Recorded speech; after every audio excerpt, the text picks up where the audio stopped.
Hi.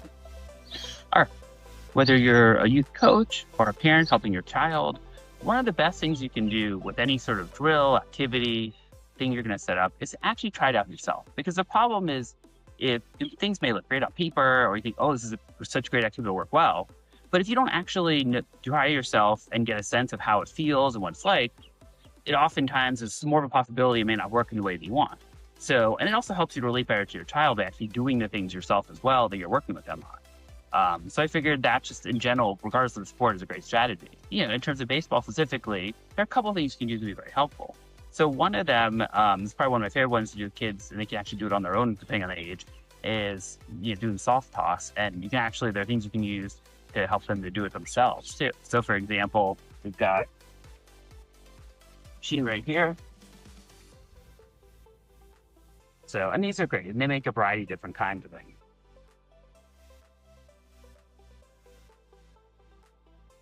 Ones like the batting you up, they definitely help in terms of things. And again, it's, even though I'm not aiming at a super hard velocity, it's still helpful to have them, and gives you a feel for what the bat's like. All right. So this is the machine, and basically the way it works is you push this button down, it pops, and then there's a few seconds in the ball plane. So let's try it and see.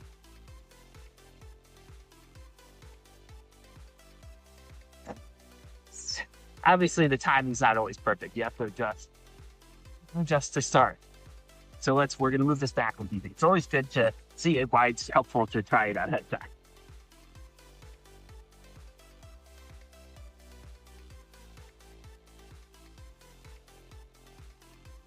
And that's how it works. All right. And so one other thing that can be helpful, this is actually a new thing I found recently, or I've been thinking about it for a couple of years, trying to decide if it was worth it and doing some research. And sometimes it's worth just trying something and seeing for yourself. So this is called the rope bag.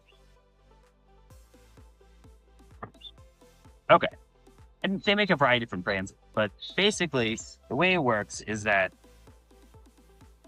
so it's got the handle here, so you can adjust basically, or the child or you can hold it based on whatever length back you would normally have.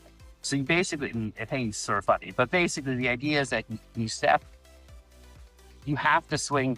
So if you don't swing very well, like let's say you swing like, I don't know, like that, it's obviously not gonna hold very strong. But so the idea is it forces you to basically, when you step, to swing all the way through. And so basically in slow motion, it kind of comes through evenly and it helps you to hit the ball here, which helps a lot with getting kind of, improving sort of the speed, and obviously the mechanics. And, for a lot of kids, it can be fun. It's fun for adults too. So again, sometimes it's nice to try these things you see online, these contraptions. But again, there's a million things out there. Just because something's out there doesn't mean it's necessarily going to work. So it's good to, be selective in what you choose for things that are not a standard, bat ball or whatever you would use given sport.